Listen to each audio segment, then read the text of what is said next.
طوطے کے مرنے پر نہیں رو رہا، میں طوطے کی جدائی پر نہیں رو رہا۔ اچھا پھر کیوں رو رہا ہے؟ اس نے کہا میاں زارو قطار رو اس لیے رہا ہوں کہ میں نے طوطے کو کلمہ سکھایا تھا، میرا طوطا دن رات کلمہ پڑھا کرتا تھا، میرا طوطا دن رات کلمہ پڑھا کرتا تھا، لیکن جب بلی نے میرے طوطے پہ حملہ کیا اس وقت میری آنکھیں دیکھ رہی تھی، میں اپنی آنکھوں سے دیکھ رہا تھا، جب بلی نے طوطے پہ حملہ کیا، جب طوطے کی جان نکل رہی تھی، اس وقت طوطے کو کلمہ بھول گیا، اور میرا طوطا ٹی ٹی کرتا مر گیا، میرا طوطا ٹی ٹی کرتا مر گیا، ساری زندگی کلمہ پڑھنے والا طوطا ٹی ٹی کرتا مر گیا، مرتے وقت اسے کلمہ نصیب نہ ہوئی۔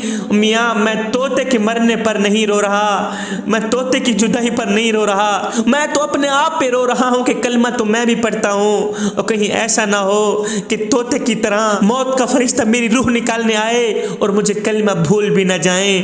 میاں میں تو اپنے خاتمے پہ رو رہا ہوں۔ اللہ کے جو نیک بندے ہوتے ہیں ان کی نظر پیسوں پر نہیں جاتی، اللہ کے نیک بندوں کی نظر دولت پر نہیں جاتی، میاں اللہ کے نیک بندوں کی نظر خزانوں پر نہیں جاتی، نہ بندے نہ اللہ کے جو نیک بندے ہوتے ہیں ان کی نظر تو خاتمے پر جاتی ہے کہ ہمارا خاتمہ ایمان پہ ہوگا یا نہیں ہوگا۔ وہ ایک فقیر تھا، اللہ والا تھا، درویش تھا، مست ملنگ بابا تھا، اللہ کا ولی تھا، اللہ کا محبوب تھا، ادھر سے آ رہا تھا، ادھر سے ایک نوجوان جا رہا تھا، نوجوان نے کتا پکڑا ہوا تھا، کتے کی ڈور نوجوان کے ہاتھ میں تھی، ادھر سے نوجوان جا رہا تھا، جب فقیر نوجوان کے قریب نزدیک آیا تو نوجوان نے کہا بابا جی ایک بات تو بتائیے۔ کہا جی کیا بات ہے؟ کہنے لگا بابا جی آپ اچھے ہیں یا میرا کتا اچھا ہے؟ یہ جو میں نے کتا پکڑا ہوا ہے، آپ اچھے ہیں یا میرا کتا اچھا ہے؟ بابا جی آپ اچھے ہیں یا میرا کتا اچھا ہے؟ سن کر بابا جی کو نہ تو کوئی غصہ آیا نہ تو کوئی تکلیف ہوئی، بابا جی رو کر کہنے لگے بیٹے کیا پوچھتے ہو؟ اگر خاتمہ ایمان پہ ہو گیا تو میں اچھا، اگر خاتمہ ایمان پہ نہ ہوا تو پھر تیرا کتا اچھائی کی بازی لے ہی گیا۔ اللہ کے نیک بندوں کی نظر پیسوں پر نہیں جاتی، اللہ کے نیک بندوں کی نظر دولت پر نہیں جاتی، اللہ کے نیک بندوں کی نظر خزانے پر نہیں جاتی، کرسی پر نہیں جاتی، امیری پر نہیں جاتی، نامیہ نہ اللہ کے جو نیک بندے ہوتے ہیں ان کی نظر تو خاتمے پر جاتی ہے کہ ہمارا خاتمہ ایمان پہ ہوگا یا نہیں ہوگا۔ سکندر بادشاہ علاقے فتح کرتا کرتا ایک بستی کے قریب سے گزرا، وہاں ایک قبرستان تھا۔ سکندر بادشاہ نے دیکھا ہر قبر کے اوپر پتھر رکھا ہوا ہے، ہر قبر کے اوپر پتھر پڑا ہوا ہے، پتھر کے اوپر مرنے والے کا نام بھی لکھا ہوا ہے، مرنے والے کی عمر بھی لکھی ہوئی۔ بادشاہ پڑھ کر حیران رہ گیا کہ کسی کی عمر 10 سال لکھی ہوئی ہے، کسی کی عمر 8 سال لکھی ہوئی ہے، کسی کی عمر 7 سال لکھی ہوئی ہے، کسی کی عمر 6 سال لکھی ہوئی ہے۔ بادشاہ نے غور سے دیکھا ہر قبر کے اوپر پتھر پڑا ہوا ہے، پتھر کے اوپر کسی کی عمر 4 سال، کسی کی عمر 5 سال، کسی کی عمر 10 سال۔ بادشاہ پڑھ کر حیران رہ گیا، پھر سوچ آئی ہو سکتا ہے یہ بچوں کا قبرستان۔ ساتھ میں ایک نوجوان کھڑا تھا، اس بادشاہ نے اس نوجوان سے پوچھا میاں یہ کیا بچوں کا قبرستان ہے؟ کہا نہیں بادشاہ ہم تو بڑے بھی یہاں دفن کرتے۔ اور پھر کسی کی عمر 4 سال لکھی ہوئی ہے، کسی کی عمر 5 سال لکھی ہوئی ہے، 10 سال سے اوپر کسی کی زندگی نہیں لکھی ہوئی ہے، تو کہتا ہے کہ ہم بڑے بھی یہاں دفن کرتے۔ کیا تمہارے بڑوں کی عمر 10 سال تھی، 8 سال تھی؟ کہا نہیں بادشاہ ہمارے بڑوں نے ہمیں ایک سبق دیا تھا، ہم نے وہ سبق یاد رکھا ہوا ہے، بھولے نہیں۔ اچھا کون سا سبق دیا تھا؟ کہا بادشاہ ہمارے بڑوں نے ہمیں سبق دیا تھا کہ بیٹے زندگی وہی ہے جو مالک کی چوکھٹ پہ گزر جائے، بیٹے زندگی وہی ہے جو مالک کی دہلیز پہ گزر جائے، جو مالک کی چوکھٹ پہ گزر جائے۔ بادشاہ جنہوں نے جتنی زندگی مالک کی چوکھٹ پہ لگائی ہے نا، جنہوں نے جتنی زندگی نماز پڑھی ہے، روزہ رکھا، حج کیا، ہم نے اتنی ہی زندگی لکھی ہے۔ کسی نے 10 سال لگائے ہیں مالک کی چوکھٹ پر، کسی نے 8 سال لگائے ہیں مالک کی چوکھٹ پر، کسی نے 6 سال لگائے ہیں مالک کی چوکھٹ پر۔ بادشاہ زندگی تو وہی ہے جو مالک کی چوکھٹ پہ گزر جائے، اور مالک کی چوکھٹ سے ہٹ کر گزرنے والی زندگی وہ زندگی نہیں، وہ تو قیامت والے دن کی شرمندگی ہے۔ ایک فقیر اللہ والے سے پوچھا گیا بابا جی کتنی عمر ہے آپ کی؟ کہا بیٹے ہے کچھ 14-15 سال۔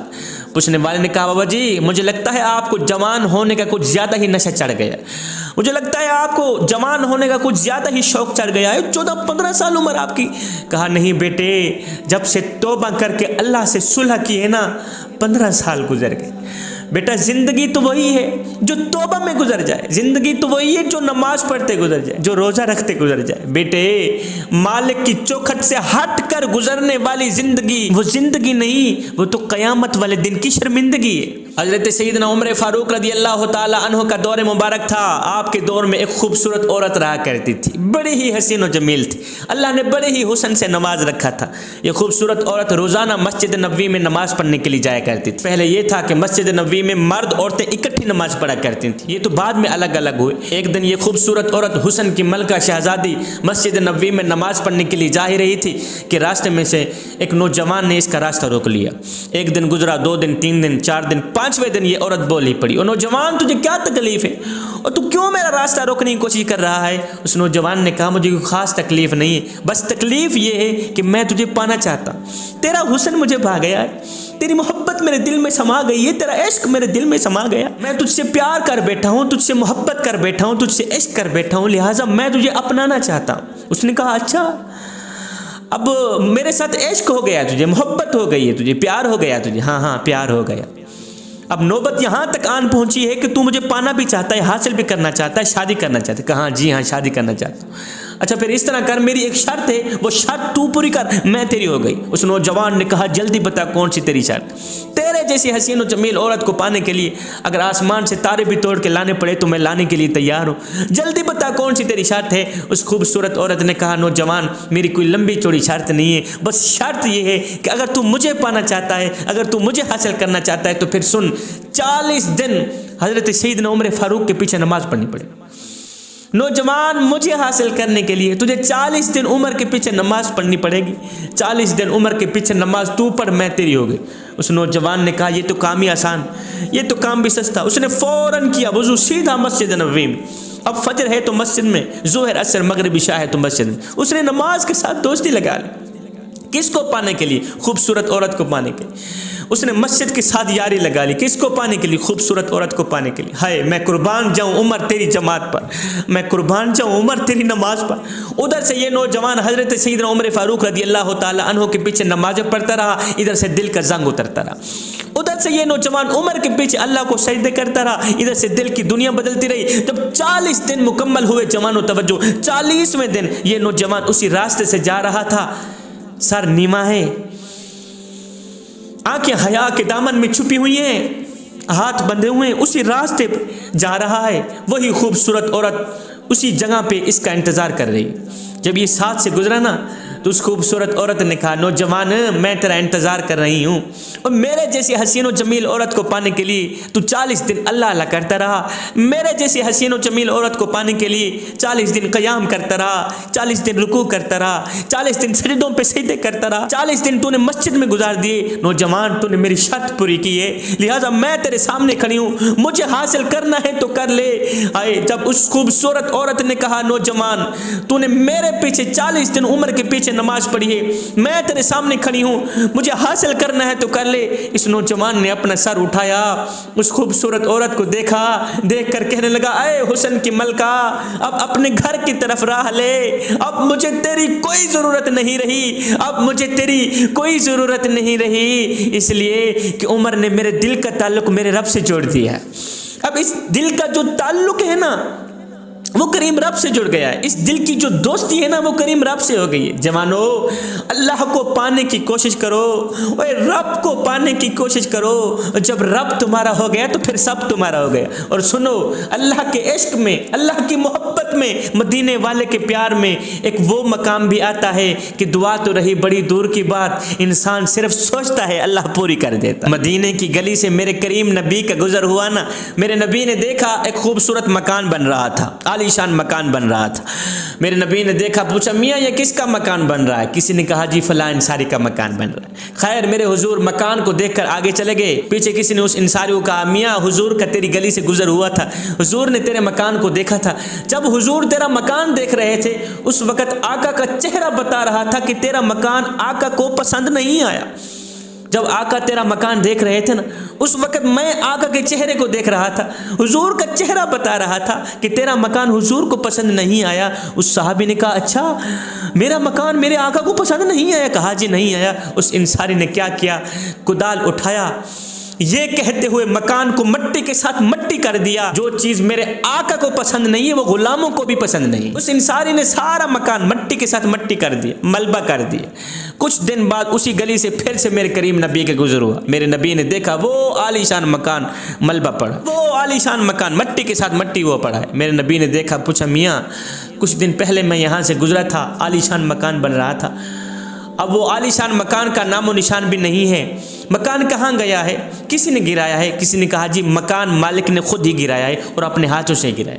میرے حضور علیہ السلام نے فرمایا مکان مالک کو میرے سامنے حاضر کرو۔ مکان مالک آ گیا، جی حضور قربان جائیں آپ کے نام پر۔ میرے نبی نے فرمایا میاں تیری گلی سے میں گزرا تھا، تیرا خوبصورت عالی شان مکان بن رہا تھا، اب کچھ دن بعد گزرا ہوں تو وہ عالی شان مکان مٹی کے ساتھ مٹی وہ پڑا ہے، کس نے گرایا؟ اس نے کہا حضور میں نے گرایا ہے اور اپنے ہاتھوں سے ہی گرایا ہے۔ میرے حضور نے فرمایا میاں تو نے کیوں گرایا ہے؟ جب میرے حضور نے پوچھا میاں تو نے مکان کیوں گرایا ہے، یہ سن کر صحابی کی چیخ نکل گئی، صحابی رو کر کہنے لگے حضور مکان اس لیے گرایا ہے کہ میں نے سنا تھا کہ میرا مکان میرے آقا کو پسند نہیں تھا، سنا تھا میرا مکان میرے آقا کو پسند نہیں تھا۔ یہ کیسے ہو سکتا ہے چیز میرے آقا کو پسند نہ ہو، وہ ہمیں پسند ہو، یہ تو ہو بھی نہیں سکتا۔ ہم ایک لمحے کے لیے اپنے اندر اتریں، ہم ایک لمحے کے لیے اپنے باطن پہ اتریں اور سوچیں کہ ہمارا کیا کیا اللہ کو پسند ہے، کیا کیا اس کے رسول کو پسند ہے۔ کیا چاول بنا کر لوگوں کو کھلانے سے حضور کی محبت کا حق ادا ہو جاتا ہے؟ تو ایمان سے بتائیں، کیا ہاتھ لہرانے سے آقا کی محبت کا حق ادا ہو جاتا ہے؟ کیا بلند آواز سے نعرے لگانے سے، ہاتھ لہرانے سے، جھومنے سے حضور کی محبت کا حق ادا ہو جاتا ہے؟ اگر نہیں ہو جاتا تو پھر آئیے سر سے لے کر پاؤں تک حضور کی غلامی کے رنگ میں رنگے جائیں۔ میرے حضرت فرماتے ہیں میاں یہ نہ ہو کہ کوئی تم سے پوچھے کہ تم کون ہوتے ہو اور تمہیں شناختی کارڈ دکھانا پڑے، دیکھو جی مذہب کے خانے میں اسلام لکھا ہے، ہم لوگ مسلمان ہوتے ہیں، پر میں نہ بندے نہ کسی کو پوچھنا بھی نہ پڑے، تجھے بتانا بھی نہ پڑے۔ تیری وضاقتہ، تیرا طرز زندگی اور تیرا انداز معاشرت اس طرح کا ہونا چاہیے کہ تو دور سے آ رہا ہو، کوئی تجھے دیکھے تو فوراً کہے یہ کوئی عام نہیں آ رہا، یہ تو میرے محمد کا غلام آ رہا۔ حضرت علی المرتضیٰ شیر خدا کے پاس ایک شخص آیا، کہنے لگا حضرت جب سے آپ کا مرید بنا ہوں نا غریب ہو گیا، جب سے آپ کا دامن پکڑا ہے نا غریب تر غریب ہو گیا ہوں۔ حضرت علی المرتضیٰ شیر خدا نے فرمایا میاں تیرے پاس ایک قیمتی چیز ہے، قیمتی چیز، جا اسے بیچ تو امیر بن جائے گا۔ یہ شخص گھر میں گیا، غور سے دیکھا کہ کون سی قیمتی چیز پڑی ہے تاکہ بیچ کے میں امیر بن جاؤں۔ واپس علی کے پاس گیا، کہا حضرت میرے گھر میں تو کوئی قیمتی چیز نہیں پڑی، میرے پاس تو کوئی قیمتی چیز نہیں ہے جسے بیچ کر میں امیر بن جاؤں گا۔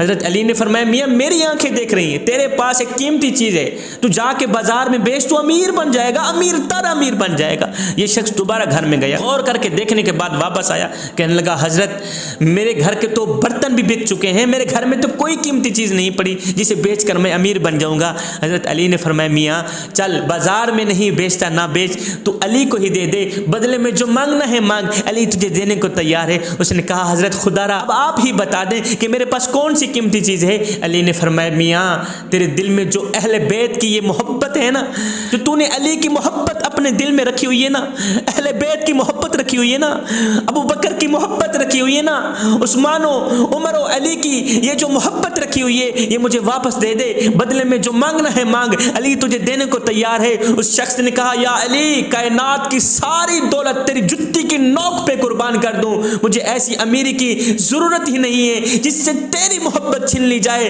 جس سے اہل بیت کی محبت چھین لی جائے، جس سے صحابہ کی محبت چھین لی جائے۔ یہ سن کر علی نے فرمایا نادان، پھر دل میں علی رکھتا ہے خود کو غریب کہتا ہے، اور پھر دل میں ابو بکر رکھتا ہے، دل میں عمر رکھتا ہے، دل میں عثمان رکھتا ہے، دل میں اہل بیت کی محبت رکھ کے خود کو غریب کہتا ہے۔ اور دل میں اہل بیت کی محبت رکھ کے خود کو غریب کہتے ہوئے تجھے شرم نہیں آتی اور تجھے پتہ نہیں ہے جو علی کا گدا بن جائے وہ زمانے کا شاہ بن جاتا ہے۔ اور مجھے بتاؤ تو صحیح، جو علی کا گدا بن جائے وہ تو زمانے کا شاہ بن جاتا ہے، اور جو میرے سونے محمد کا گدا بن جائے اس کو کائنات کا شہنشاہ نہ سمجھو تو اور کیا سمجھو۔ ایک فقیر کا گزر قبرستان سے ہوا نا، اللہ والے کا گزر قبرستان سے ہوا، اللہ کے ولی کا گزر قبرستان سے ہوا، اس نے سوچا کیوں نہیں جاتے جاتے فاتحہ ہی پڑھ کے جاؤ۔ اس اللہ والے نے قبرستان میں رک کر فاتحہ پڑھی، فاتحہ پڑھنے کے بعد بلند آواز سے کہا او قبرستان والو کتنے خوش نصیب ہو تم لوگ کہ مزے کی نیند سو رہے ہو، کتنے خوش بخت ہو کہ مزے کی نیند سو رہے ہو۔ غیب سے آواز آئی، فقیر میاں، اللہ کے نیک میاں، یہ تو کیا کہہ رہا ہے؟ قبر میں سونے والوں کا حال یہ ہو جن کا شہرت یافتہ نام مردوں میں بدل دیا جائے، اور جن کا موٹا تازہ بدن مٹی کے ساتھ مٹی ہو جائے، اور جن کا لٹھے کا سوٹ قبر کی مٹی کھا جائے، اور جن کی وہ نشیلی آنکھیں جن کو دیکھنے کے لیے دنیا ترستی تھی آج ان آنکھوں کو کیڑے مکوڑے کھا رہے ہیں۔ فقیر میاں اگر سچ پوچھتے ہو تو مزے کی نیند ہم نہیں سو رہے، مزے کی نیند آپ سو رہے ہیں، ہم تو یہاں سونے کی سزا بھگت رہے ہیں۔ اللہ کی ولیہ، اللہ کے محبوبہ حضرت رابعہ بصری کہیں جا رہی تھی، راستے میں سے ایک نوجوان کھڑا ہوا، کہنے لگا رابعہ بصری میں تجھ سے محبت کر بیٹھا ہوں، تجھ سے عشق کر بیٹھا ہوں، لہٰذا میں تجھے اپنانا چاہتا ہوں، میں تجھ سے شادی کرنا چاہتا ہوں۔ رابعہ بصری نے کہا او نادان، تجھے میرے ساتھ عشق ہو گیا ہے، محبت ہو گئی، اب نوبت یہاں تک آن پہنچی ہے کہ تو مجھے اپنانا بھی چاہتا ہے، مجھے حاصل کرنا بھی چاہتا ہے۔ کہا ہاں۔ حضرت رابعہ بصری نے کہا پھر اس طرح کر، میری ایک بہن ہے جو بہت ہی خوبصورت حسین و جمیل ہے، میں چاہتی ہوں تو اسی کو ہی اپنا لے، تو اسی سے ہی شادی کر لے، اسی کو حاصل کر لے۔ اس نوجوان نے کہا تیری بہن کہاں ہے؟ اس نے کہا تیرے پیچھے کھڑی۔ اس نوجوان نے جیسے ہی مڑ کر پیچھے دیکھا تو حضرت رابعہ بصری نے نوجوان کے منہ پر ایک تھپڑ مارا، ایک تماچا مارا، تھپڑ مار کر بولی او بدبخت، محبت رابعہ بصری سے کرتا ہے تکتا غیروں کو ہے، اور عشق رابعہ بصری سے کرتا ہے تکتا غیروں کو ہے، ابھی ہو گیا ہے تیری محبت کا امتحان۔ آئے اس شخص نے اپنا سر پیٹا، خاک ڈالی، کہنے لگا میں نے دنیا میں کسی ایک عورت کے ساتھ محبت کا دعویٰ کیا، جب مڑ کر پیچھے دیکھا تو میرے منہ پر ایک تماچا لگا۔